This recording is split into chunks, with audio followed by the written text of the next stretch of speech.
le SAES est un syndicat de paix, de dialogue. Et nous sommes ouverts au dialogue pourvu que je pense que les bases soient posées, jetées par le ministre de l'Enseignement supérieur. Donc nous sommes ouverts au dialogue favorable et nous attendons que la déclaration soit suivie des faits. Donc nous sommes heureux qu'il l'ait dit et nous attendons en fait que cette déclaration se manifeste par des actes lors en tout cas les prochains jours. Il y a des conditions? Nous n'avons pas de conditions. Nous attendons, donc le SAES est un syndicat d'anticipation, de proposition. Et c'est ce que nous avons toujours fait. Nous avons alerté plusieurs fois. Et je pense en tout cas qu'on a été entendu d'après ce qu'il a dit. On espère que dans les prochains jours, bien sûr, il va appeler au dialogue. Que la question qui a été posée sur la table du Conseil des ministres, et celle du décret, que cette question soit résolue. Nous venons de sortir d'une instance nationale, qui est le secrétaire national, qui a pris des décisions fortes. Nous attendons en début de semaine que sur cette question, il puisse y avoir des avancées. Sans quoi, bien sûr, le SAES sera obligé, en fait, voilà. Est-ce pour dire, M. Faye, qu'aujourd'hui, la lutte syndicale a pris une nouvelle tournure?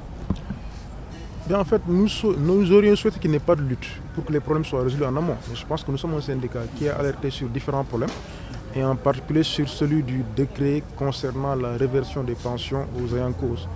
Et ce décret-là, nous avons eu une rencontre hier avec une autorité.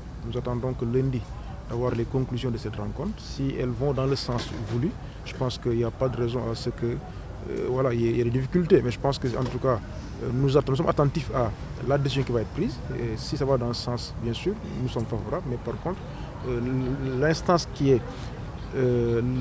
la conférence des sections a donné des orientations fortes que nous serons obligés de respecter si jamais ça ne va pas, bien sûr, dans le sens voulu.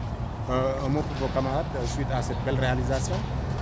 Juste féliciter les camarades de Thiès, de tous les campus pour les efforts faits, puisque cette maison du SAES a été construite sur fonds propres du SAES, bien sûr, avec l'aide du ministère, en fait des différents ministres, sur des années. Mais je pense que c'est l'essentiel des cotisations des enseignants prélevées de leur salaire qui ont permis aujourd'hui d'arriver à cette maison du SAES, qui est une première dans l'histoire du SAES.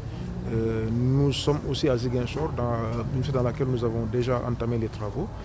À Saint-Louis suivra et bien entendu à Dakar, nous avons un siège à construire. Et nous lançons en tout cas un appel aux autorités que les documents administratifs qui nous reviennent de droit pour ces terrains-là soient livrés pour que l'on puisse entamer la construction du siège du SAES à Dakar.